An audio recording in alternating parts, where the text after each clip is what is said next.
Now, I don't usually do this, but they say begin with the end in mind. And sometimes you just begin with the end. So I just want to jump into what is yes and why is it important? Yeah, well, yes, and is the fundamental principle of improv and improvising. And with improv, right, we don't have a script. We're coming up with these scenes from scratch. And so, yes, and is this principle that is really about supporting, acknowledging what has been established in the scene, i.e., saying yes, and then adding to it, right? So if we're in a scene and I'm like, we're at the zoo, and you're like, no, we're at a bakery, like that kills the scene. But if I'm like, we're at the zoo, and you're like, yes, and there's an elephant behind you, then we're kind of moving in the same direction. We're building on each other's ideas. And so this principle of yes and really helps build these improv scenes from nothing. And when we look at it as a mindset for life, it helps us move forward through adversity, and it helps us pursue different opportunities, because yes is this, it's this acknowledgement. It's not about agreeing necessarily or being like, yes, I'm glad this happened. It's saying, oh, this is happening, or this is the situation I'm in, and now I'm going to do something about it, because we can't solve problems unless we acknowledge a problem exists, and we can't create something new by saying no. And so yes and is really the key. Why it's important is because it helps us move forward through adversity. It helps us like grow. It helps us create things. It's a mindset that is really about presence and being like in whatever scene you're in or with whatever's happening, and then taking action based on that reality of your situation. So it's not so much about reactivity, which it might seem like it is on the surface. It's more about alchemy and transformation. Ooh, I like that way of describing it. Yeah, I think it's a little bit of both, right? It's like you are kind of reacting to this is what's happening. That's kind of the yes part, right? That reaction or that acknowledgement. And then it's like, what am I going to do with this, right? Am I going to, move forward in a new way? What choices am I going to make? How am I going to respond to this situation? Yes. Also seems like acceptance. I think that's the word that's popping into my mind. I'm accepting what's happening right now. And I guess I said non-reactive because I think you could delineate acceptance and reactivity as being quite different. It's just being present to this is what's happening in the moment. I accept that this is the reality, and now I'm going to do this. Or I said, or gosh, shame on me. I don't know. Yeah. No, that's right. That's right. Because 100%, right? It's this acceptance. And then based on that acceptance and that presence with what is, you can be like, okay, based on this, I could do this, or I could do this, or I could do this. And there's like an intention, like an intentionality that can kind of go along with that. Yes. So it's like, now that I'm present and accepting of the situation, I do have a set of choices. So there is, or was appropriate there, because whenever we acknowledge the situation we're in, we have a slew of options for going forward and how we want to proceed with that knowledge. And Mary, I spent the first decade of my career as a reporter, and something that people who consume media, I don't know they're always highly cognizant of, but social engineering is just a huge component of being a proficient reporter, because part of what you're doing is you want to elicit information from people that is novel or scarce, and that they perhaps have not shared, that they have not shared in other places, or they might have some hesitance to share. That's how you get scoops. That's how you get information that people might be most highly interested in consuming. And that's not to say that reporters are manipulative or that journalism is manipulative, but there's a dance between a reporter and a source to figure out like what information is going to come forth and is going to be presented. And when I think about yes and from a rhetorical point of view versus yes but really feels like a stop sign in conversation, socially and from a social engineering or rhetorical point of view, there's something very expansive and positive about yes and. At least that's been my experience of it. And I'm just wondering how you think about that aspect of it, how it makes people feel in conversation or socially. Yeah, I mean, 100%. Yes, but is a stop sign. And it, over time, in social interactions or like at the workplace, right? If you're constantly getting yes, buts, it starts to like disencourage sharing, right? Because if you're constantly running into a stop sign, eventually you're going to learn to just like not go through that intersection, right? And like, okay, there's a detour. I need to go somewhere else or approach someone else with this. And there's an exercise we'll do an improv, usually like really early on when people haven't experienced improv before. I bring this a lot into the work I do with teams, where we have people try to plan a party using yes, but, and then we have them plan a party using yes, and no one that is using yes, but to plan a party gets anywhere, right? Because people are constantly like, yes, but we don't have the budget for that, or yes, but goats poop, and so we can't bring them to the party, and yes, but music is loud, and that might cause someone to be upset, right? So they're constantly saying why things won't work. And yes, and frames it as yes, and here's how we could make that happen, right? So yes, and expands for like the possibilities of like, let's figure out how we can do this. Whereas yes, but just kind of shuts it down. Like there's not that openness to kind of see how we can make this happen. So in life and socially, it's really hard to be surrounded by yes, but people, because nothing, like you can't move forward because you're constantly like, nope, can't do that. Or yeah, but it's kind of like being around like a lot of negativity. And for people that want to like create things or want to make plans or do things with people, yes, and is going to be a lot more effective of a mindset to make those connections and do things that yes, but kind of shuts down. Yes. And when I met you in 2014, we were both participating in a hackathon called HackFit. It was like peak wearables. It was connected fitness 1.0. Wearables were a really big thing at the time. There was a proliferation of different step tracking, sleep, and other devices. I personally was really interested in the space. I was the head of content at TRX at the time, and I was exploring opportunities more on the tech side of things. I believe you were were you working in venture capital at the time, or what were you doing?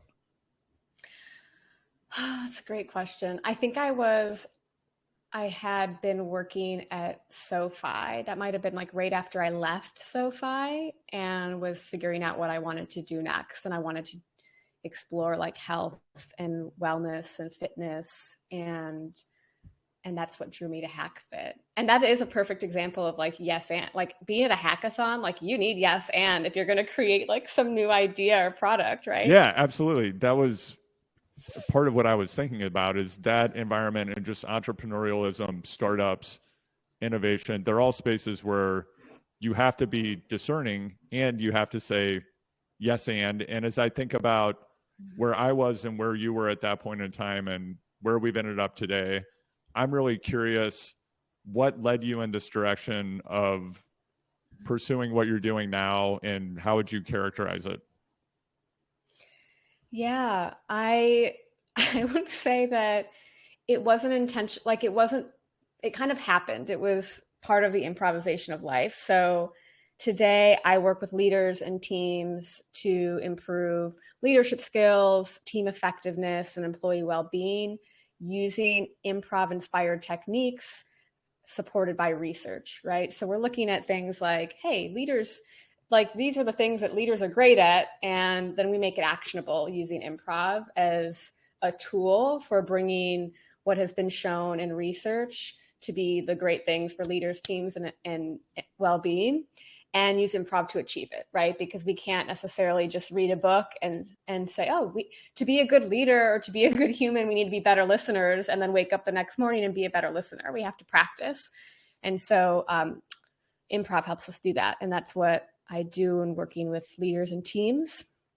And how I got there, so I was working in venture capital early in my career, and I had started a business as a teenager, a gelato business. And so my life after graduating college was get up at 5:30 in the morning, go teach a spinning fitness class pre-Peloton at 6 a.m. And then I'd go to the venture firm from like 7:30 a.m. to 6, 7 p.m. And then I'd go to the gelato business till midnight, and then I would do it all again.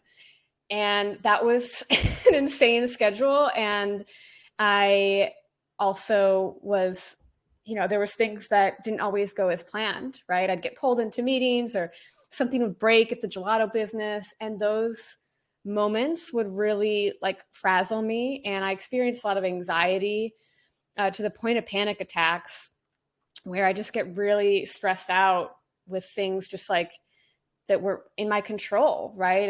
And so I hit kind of a breaking point after a panic attack, and I decided to take a break. I was like, I'm going to go on vacation. I'm not taking my phone. I'm not taking my computer. I, delegated some stuff of the gelato business and went off the grid. And then I came back and I decided, I made a commitment to myself to do something fun for me.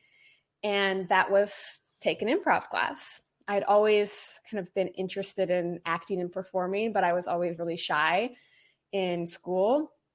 So I thought, I'm going to do this. And I signed up for this improv class in Ann Arbor, Michigan, and walked into that class. And it was really the first time in my adult life that I remember feeling truly relaxed, which may sound sort of not what people expect, because a lot of people associate improv with being like intimidating and scary. But for me, it was really freeing, because I spent so much of my personal and professional life strategizing and in my head of like, oh, what's the best thing to do here? And how do I position this? And just really thinking all the time. And with improv, one of the kind of tenets of improv is take everything as a gift. Like, you can't make any mistakes in improv. And so all of a sudden I could feel really my whole body relax. I'm just like, oh, I can say any, like, there's no right thing to say.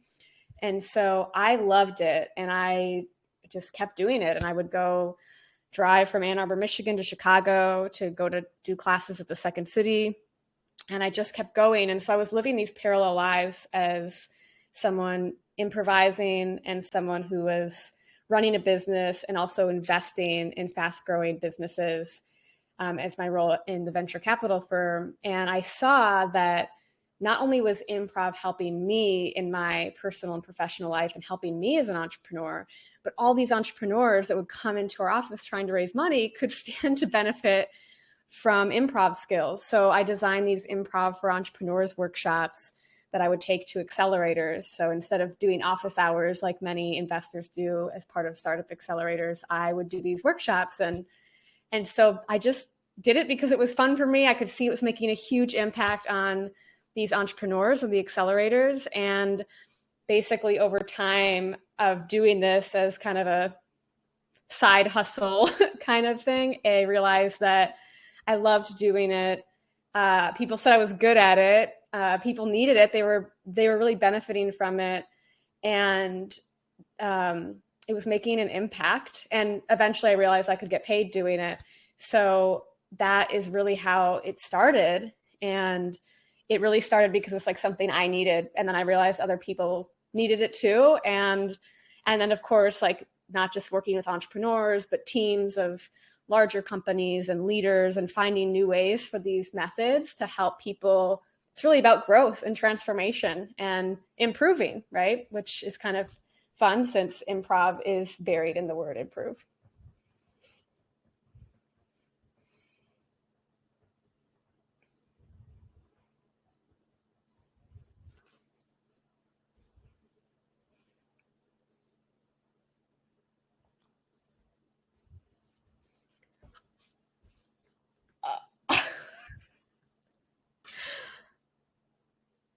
Oh my gosh.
Mary, I feel like improv is all about taking positive risks. And in this moment, you've inspired me to disclose something publicly, at least on this podcast I've never shared before, which is that I also was a spin instructor. Yeah, how about that? Yeah, I was a spin instructor at World Gym in Burbank, California in, I believe, 1997, 98. And I was in graduate school at the time getting my MFA in creative writing at Cal Arts. And I was pumping iron at the World Gym. Mario Lopez from Saved by the Bell would sometimes be benching next to me. I sometimes regret that I didn't offer to spot him. My tenure as a spinning instructor was short-lived. I'll save that story perhaps for another episode. But I think I would be remiss putting myself in the position of a listener. I would want to know what kind of things go wrong in an ice cream shop or gelato shop when you were the owner. You're a young entrepreneurial person, and also, gosh, just sounds like a dream. I personally love ice cream and gelato. How did you end up starting that business, and what went wrong? What went wrong? Like, what would break? Like, what would happen? What didn't go wrong is really the question. Yeah, well, my family heritage is Italian, so that was the inspiration for it. And I grew up in Michigan, and there were many gelato places there. So what went wrong? I mean, it started as a catering cart, like a food cart. Again, I feel like I was like before my time, because it was before food carts were cool. And I also was a spin instructor before Peloton was a thing. I'm like, just could have waited like 10 years. But anyways, so we had this like food cart, right? And we'd take it, and like my parents, like I didn't have a driver's license when I started this business. So the parents would drive me with this food cart. And I remember it was like a graduation party that we were catering. And the cart is in this like trailer behind the car. And I remember at some point like looking in the review mirror and seeing that there were just napkins flying everywhere. And like the lid had flown off the cart, and the napkins were everywhere. So we stopped the car obviously and like dealt with the napkin situation, but the lid of the cart was gone at this point. So we show up to this catering event, and there's no lid to like cover and keep the kind of icebox food cart cold. It's a hot summer day and there's bugs. So it's just like a lot of improvising, right? And then, the gelato case would break and the gelato would melt. One time the iPad POS got dropped and shattered. These are some of the memorable things that like kind of went wrong, but in hindsight, they're funny stories because I survived them, but they were very, like, at the time they seemed like, oh my gosh, this is the worst thing that could happen. And I'm sure there's more. Like, I remember we once like pushed the cart into our conversion van because I can't remember why we did it, but we were like serving gelato out of the van at a basketball tournament. From the captain's chairs in the conversion van, right? From the captain's chairs, rotate them 90 degrees, take out the chess table, you're serving gelato. Yeah, I think what it definitely taught me, I mean, it really was an improvisation, right? And we figure things out, and like there were a lot of things that didn't go as planned. And then that saying yes and of like, okay, yes, this is happening. And now what are we going to do about it? We're going to just serve the gelato out of the van because we can't get the cart out, or because the grass is soggy, or for whatever reason, right? Because there's things outside of our control. But I think me at that time in my life really struggled with control and not being able to control these things that I couldn't control. And really improv is a practice in letting go of control and being able to do what we can control and like not get too flustered by the things that we can't. And you described having a panic attack that led to this pivotal moment in your life where you took a step back. You said, hey, I need to take a breath. I need to do something fun. And then it kind of set you on this new trajectory. If you don't mind, could you describe what was the straw that broke the camel's back? What happened, and how did that manifest for you when you had this moment of breakdown? Yeah. So it was, I remember the day. And I will say that there's more than just this day. Like there's other things that build up to it. And that wasn't my last panic attack, but this day was very pivotal. And so I remember getting up that day and driving by the gelato shop and seeing that whoever was supposed to open the store wasn't there, like didn't show up. And so I called this person. I'm like, where are you? And of course, oh, my alarm, like slept through my alarm, whatever. And so I ended up spending my morning, not how I had planned, in this gelato shop until the person that was supposed to be there got there. And then when I went into the gelato shop, I saw that the iPad POS was completely shattered. No one had told me about this. I had no idea how long it had been shattered. So once the person that was supposed to be there got there, I went and took the iPad to the Apple store and got a new iPad and like came back. And I remember, I think it was on my way from the Apple store back to the gelato shop, like in my car, and feeling, and for anyone who's had a panic attack, you know what this feels like, of just like losing breath and not feeling like I could breathe, and just like really just kind of shut down. And so I stopped the car and I just sat in my car and tried to get my breath back and like calm myself down. And when I got to the gelato shop, with what I needed to do, I remember going upstairs to the office above the gelato shop. And at this point, I'm, not going on a lot of sleep, because as you heard earlier, my schedule was not conducive to a lot of sleep. I was crying, my nose started bleeding, and I'm sitting there on this bean bag, of course, because it's always on a bean bag, and just like kind of feeling broken. And one of our employees at the time came upstairs, and she looked at me and she's like, go home, like, Mary, go home, like, take care of yourself. And I remember feeling like a lot of things, but I felt like I had failed as a leader, to show up in that way. And I had failed myself. Like, I had just not been taking good care of myself. And so it was just really clear that something had to change. Like, this way of existing wasn't going to be sustainable. So that was like, I think the combination of feeling it and experiencing myself and feeling my body give me all these clues as to like, you need to slow down, you need to do something. And then also having people that really depended on me, having them like see me in this way, was that wake up call that was like, okay, you need to do something really different and move in a new direction, which I think, sometimes those signals need to be loud and sometimes they're quieter. And I think I've gotten better at recognizing them before they get to that point, but sometimes they do. And that's a yes and moment too, right? Of acknowledging like, okay, this is where I'm at. This is like the scene I'm in. And what am I going to do about it? Because I don't want to stay in this scene. I got to move forward in some way. And that was really clear on that day in particular. And before you arrived at the idea for the business that you're doing now, these stories always sound so linear and smooth. There's an inciting incident. There's some kind of realization or epiphany.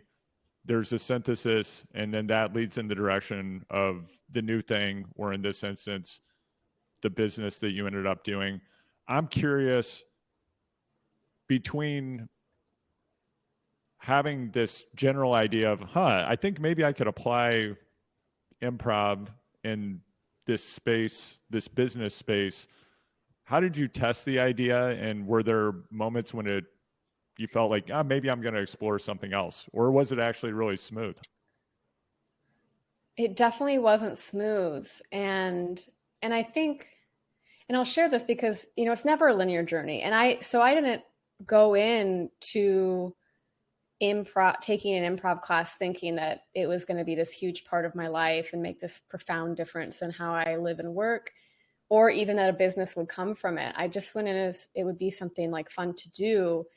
And it really was over a decade of me learning, taking classes, teaching improv for entrepreneurs and business people, and also like having jobs and like working in venture capital. And I moved to San Francisco and worked for SoFi. And so I didn't really like set out to start this business, but over time, it became really clear that there was a business there and that I really liked doing this and that I was really good at it. And it was like the thing that lit me up and like had me glowing.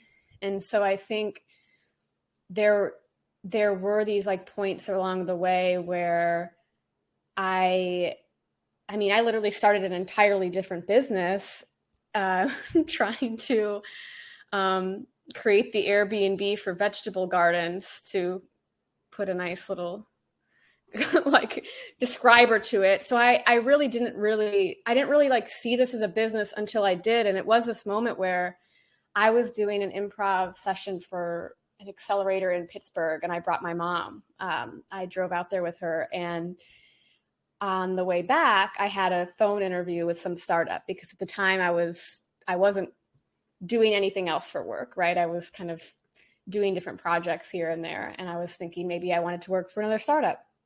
And so I had this phone interview, I hang up, and my mom like looks at me and she's like, do you see what's happening right now? Like, you went in and led that session, bringing improv to 30 CEOs, and you were calm as a cucumber. You were like just radiating. You did amazing, and you made such an impact in their lives. And you just had a 20-minute call with someone asking you about yourself, and you're sweating and nervous and anxious and look anxious and stressed. And it was this light bulb moment of like, oh, I see. Like, maybe that's the thing I should be doing, right? Because I am relaxed and I am confident in it and I do enjoy it and it is making an impact. And at that point, people were starting to pay me for it. So it felt like, oh, I could do this. So I think, and that was almost, probably 7-8 years after I took that first improv class. So it took me a long time to get to that point of saying yes and moving forward with this as a business. And since then, it's still been a rocky path, right? It's still like nothing ever goes as expected. There are challenges, but I really believe in the work I'm doing and I enjoy it and I see how it impacts other people. So when I hit those challenges, right, when the metaphorical iPad shatters or the gelato case breaks, I improvise, right? And I figure it out and trust that I can figure it out and I can ask for support when I need it. And that will help make those rocky points of the path a little more smooth or a little less painful. When you first started bringing the improv workshops to accelerators or to working with entrepreneurs, because it sounds like that's where you started, did you intentionally have a prototype of the type of workshop or structure you applied? And if so, how did you design that? And if not, how did you approach it? Yeah, I did. I had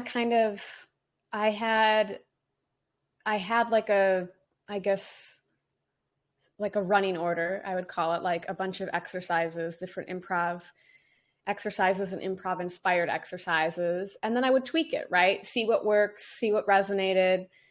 The ones that did, I'd keep them. The ones that didn't, I'd maybe sub out something else. And for those, I designed specific exercises that were specific to entrepreneurs, right? So that these were experiences that you couldn't just go to an improv theater and take and have this experience, because these improv exercises were specific to entrepreneurs. Like we did a one-word pitch. We did a lot of improv inspired exercises to help people with their pitches, because in accelerators, right, that's the big thing, demo day, right? So this is really about getting people ready for demo day. I had people singing their pitches in the style of opera. I had these little techniques that it was just a lot of testing, right? Try it, see if it worked, see how it resonated.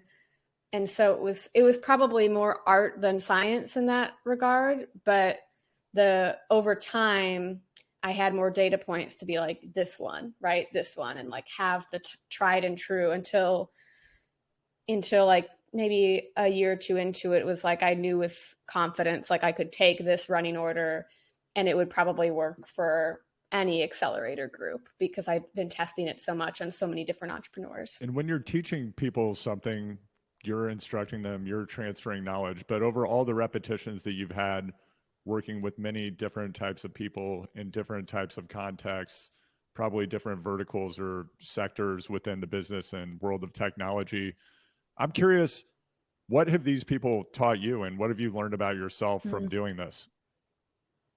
I love this question. So much. I think every time I work with entrepreneurs in any capacity, and especially in the startup accelerator context, like there's so much courage, right? And anytime these startup founders would come into an improv for entrepreneur session, it does take some courage to try something new and to do something kind of silly and weird that you just have to trust that it's going to work. And so I think in that I saw these entrepreneurs trust, right? They trusted me, they trusted the process, and they were courageous.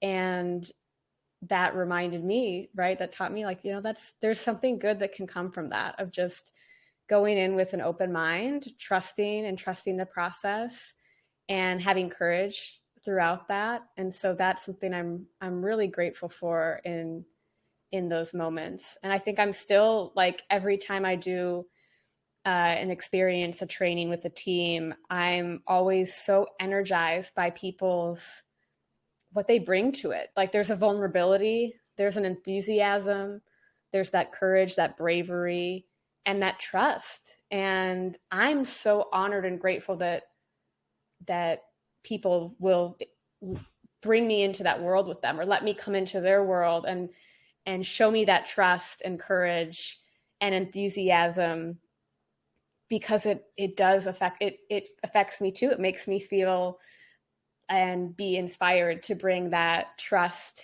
and courage and enthusiasm to other things in my life that maybe I'm less familiar with, right? Because I have to remind myself, like, to me, these improv inspired exercises are like, I know them, they're familiar, they're comfortable, but for other people that haven't experienced before, it's not. So I'm trying to remind myself that when I go into a situation where there's an experience that I'm not used to just like people do when they come to an experience that I'm part of, they bring that trust, that courage, that enthusiasm. I want to bring that when I encounter new experiences as well. And Mary, I've had the opportunity to work with you as a teammate at HackFit. And when I was an executive at Strava, I did bring you in to do what you do and work on improv with a team that I led. And I'm curious if one of the things that happens when you work with teams, and without getting into the specifics, this is just one of the things that I observed. I think whenever you're in a business context, or you're a leader, or you're a subject matter expert, of course you have to show up in a certain way. You have to be the expert that you are. It seems to me that part of the opportunity you're presenting to teams is for people to at least momentarily step out of role and maybe to be more of who they are in front of the people that they work with, which I think that can be really uncomfortable for some people, but I think it also can afford the opportunity for a deeper level of connection and ultimately create more psychological safety, a deeper bond among teams, and move the people into this yes and mode. And what have you observed among teams that you work with, both on when they do take this step and like they go all in and they really buy into the training? And do you ever see fear holding people back from showing up and taking that chance? Because even doing an exercise can be intimidating to people when they maybe feel like, hey, I need to stay in role. Yeah, that's such a great observation too of it is, because we all play, like, we're all actors, right? Whether we realize it or not. And many of us aren't winning Emmys for our performances, but we all show up in our lives certain ways, right? We have our I think like people that are parents, right? Like you have that mom, dad, you have that parent role, and then you like go into work and you may play a different role or show up in a different way slightly. And that's okay. And I think what improv does allow people to do is like step out of that role as, you know, that kind of oftentimes stereotyped role too, because, you know, we all know the common, you know, introverted, shy engineer stereotype, right? And one of my favorite like stories to share is this time that I was teaching an improv class and, you know, doing a training that was for a team. And there was a gentleman there who was just like, so the stereotype, so shy, like didn't make eye contact when looking at you, and just kind of visibly nervous in social interactions. And again, that's a stereotype, but I'm sharing this because over the time of doing this improv training, I mean, after 6 weeks, this gentleman was going to dance clubs and meeting people and engaging in a way that we didn't see him at the beginning. And I think when people show up with that open-mindedness to say, oh, I'm going to step out of this role and like let myself explore different parts of myself. It's not about playing someone you're not. It's about uncovering different parts of who you already are, right? Because we all have these abilities, but oftentimes some are more nurtured than others. And if we think about how much time we spend working, if you're constantly playing that role all the time at work, you're going to get really, really good at it. But that means there's other parts of you that aren't necessarily getting nurtured and nourished in that same way. And like you said, it can breed this really like deeper connection because we start to see ourselves and our teammates for more than what we maybe initially thought, right? We get to see the humanity and like the diversity within people on our teams, and understanding that there's more to someone that meets the eye. And it is very freeing for people because we tend to show up in the way that we think other people think that we're going to show up, right? So that reinforces our behavior. So doing something like an improv experience or training together where it does allow people to see the different sides of each other, then kind of frees people to show up in ways that isn't just that role. And that does create that safety. And, you know, not everyone shows up with as much vulnerability and courage as maybe someone else, but it might be a lot for them. And I think that's an important reminder, is just because one person is like really, you know, stretching their character range, as we like to say, and trying different things that seems like more than someone else, that for that other person, that might be like so much for them to just do like one thing that's not their typical thing. So it's hard to like, I think that everyone shows up and like stretches themselves in the way that they're able to. And whether that's going from like a 1 to a 7 or a 1 to a 3 or even a 1 to a 2, they're still improving. They're still like moving forward and trying something new. And there's a lot of growth in that as well. So it's hard to compare people to one another in these experiences because everyone's starting from a different vantage point. And I would be remiss if we just skipped over this, but you casually mentioned attempting to start the Airbnb for vegetable gardens. Let's go.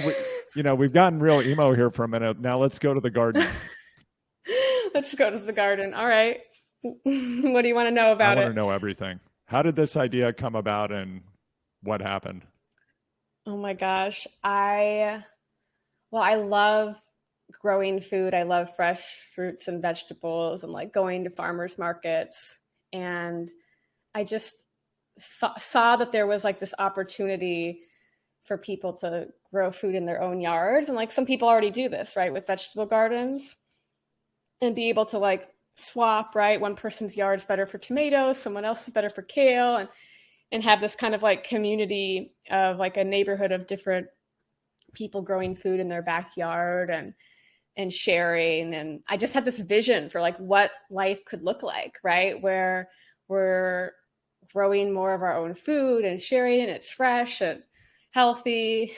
So and also like all the land that just doesn't get used, right? And backyards that grow grass and like could be growing food. So I went through a lot of iterations of this, but ultimately it ended up being like people would tell me if they had a backyard and then I'd end up like turning it into like an edible garden. And it wasn't exactly the smoothest marketplace because for anyone who has tried to grow food in a yard in an urban area, it's really hard. And especially in San Francisco where there's microclimates and everything. And so it didn't really work in the sense that it like was able to be a business because the economics just doesn't work. And the way that, maybe if I gave it 10 more years, I could have figured it out. But it was cool. I mean, we did turn yards in Berkeley and Oakland and San Francisco into vegetable gardens. We had like a little CSA, neighborhood CSA for a while, and people were growing all sorts of things. And I learned how to set up irrigation, how to like, deal with pests in like a natural way.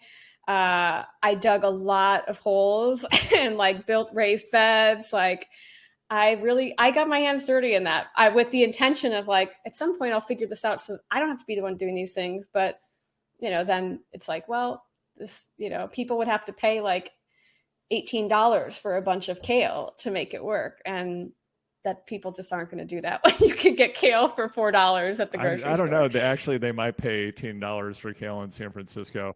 They might be doing that right now, like at the Richmond Farmers Market. I have no idea. Yeah.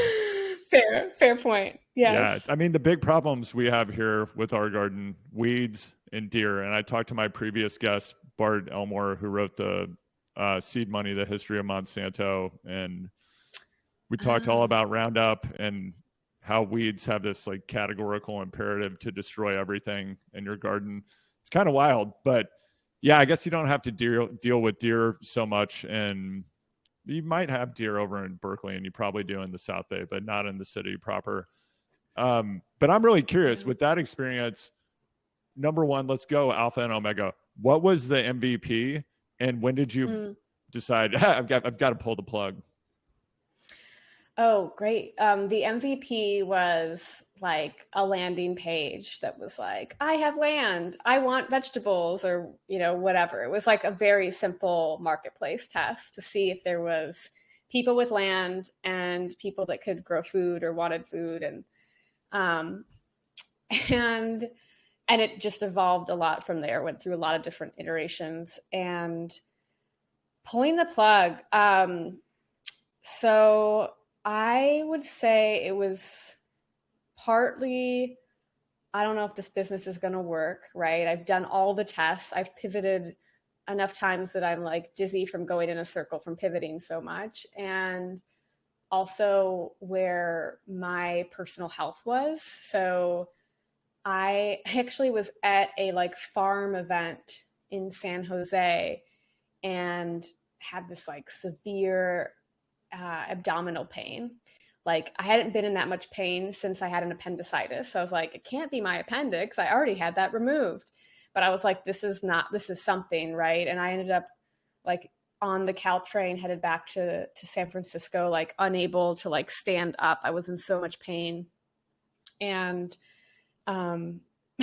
because health insurance, I was like, I'm not going to ER. I'm not sure how much that will cost me. So I slept through it, went to the doctor the next day and found that it was a ruptured cyst. And after that moment, it was kind of another one of these reminders from my body to be like, you need to like check in with yourself here. How are you spending your time? Are you caring for yourself? And so between like where the business was and how it wasn't working and where I was at, I was like, I personally don't have the steam to keep trying stuff and pivoting. Like I was kind of at the end of my like line, so to speak. Like I was at the end of my time to be able to like really just keep trying this stuff from, you know, financially, health wise. And so it was a really hard choice. It was one of the hardest things to pull the plug. You know, I had investors that I had to call and say, I lost your money. I had customers that I had to say, like, you know, we're done. And then I had myself to like say, you know, you gave it your all, you tried, and it's okay that you're not going to do this anymore. And it's okay to prioritize your health. It's okay to like take care of yourself. And that's really what I did. Is I just, you know, I had to figure some stuff out with my health, and that, you know, that was a really hard choice, but I know it was the best choice, and I'm glad I made it. And I was so fortunate that, you know, everyone who I had to tell this news was so understanding and supportive, and was like, take care of you. Like, are you okay? Like, do what you need to do. Like, let us know how we can support. So I think that was like such a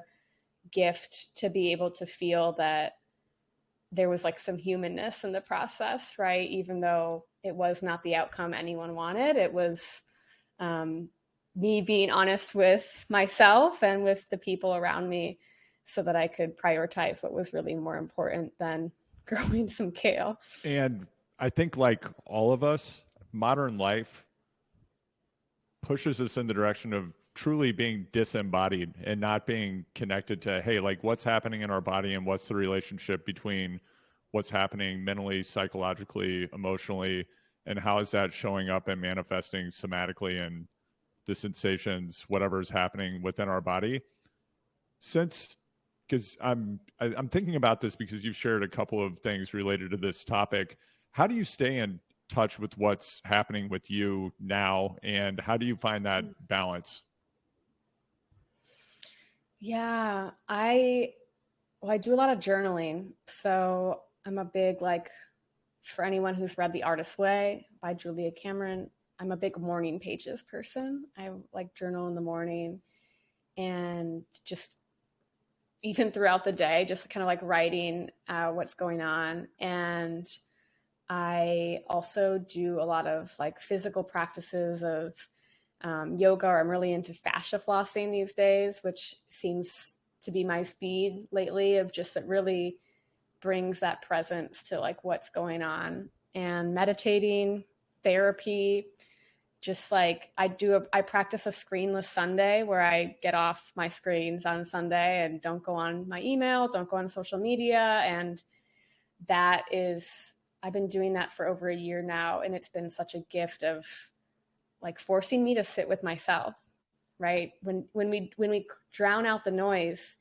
we just have ourselves, right? And so that has given me a space consistently to sit with whatever's going on, my emotions physically, and really do whatever I need to do in that moment to, like, without distraction, based on what's there. And that can be really hard. It still can be hard for me. Some days it's like, I don't want to sit with my feelings, I don't want to feel these things, or like experience, physical pain or whatever might be going on. But that, in that yes and mentality, that's the only way through, right? To acknowledge, like, oh, like my calves are sore.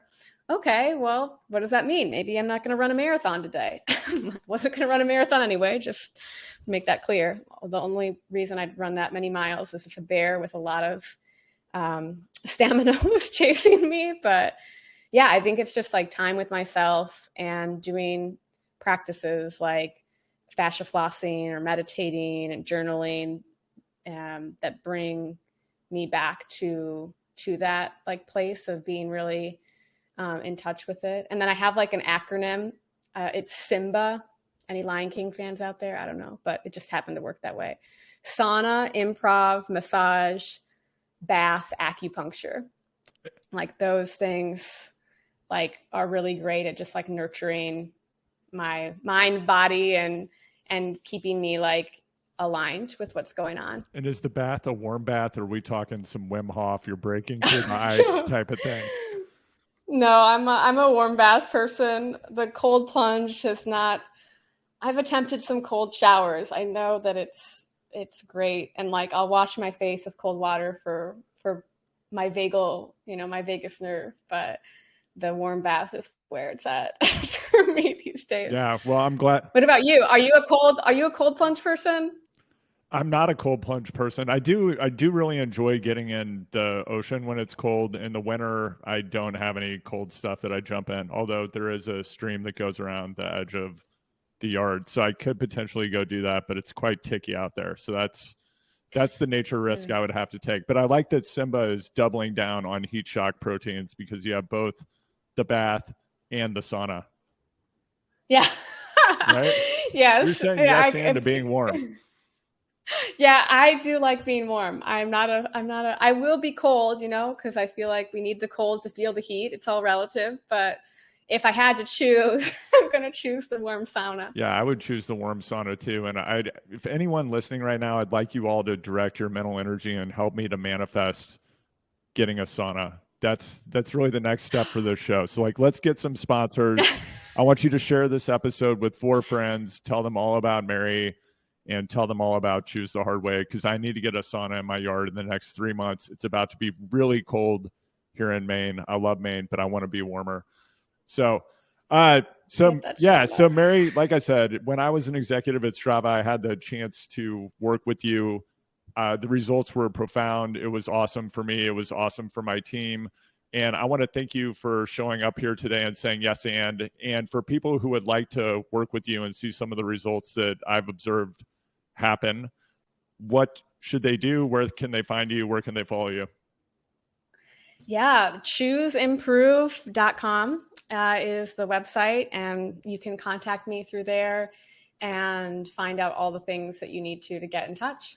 And if people want to Airbnb a vegetable garden, no longer contact Mary.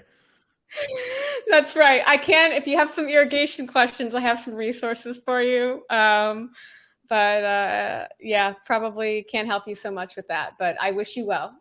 Awesome. Wish you well with your kale journey. Yeah, wish you well with your kale journey, and please track your kale in your kale journal. All right. Well, Mary, thanks. Thanks so much for being here today. Thanks for being a friend. It's been awesome to know you. Thank you. Likewise, Andrew. Thanks so much.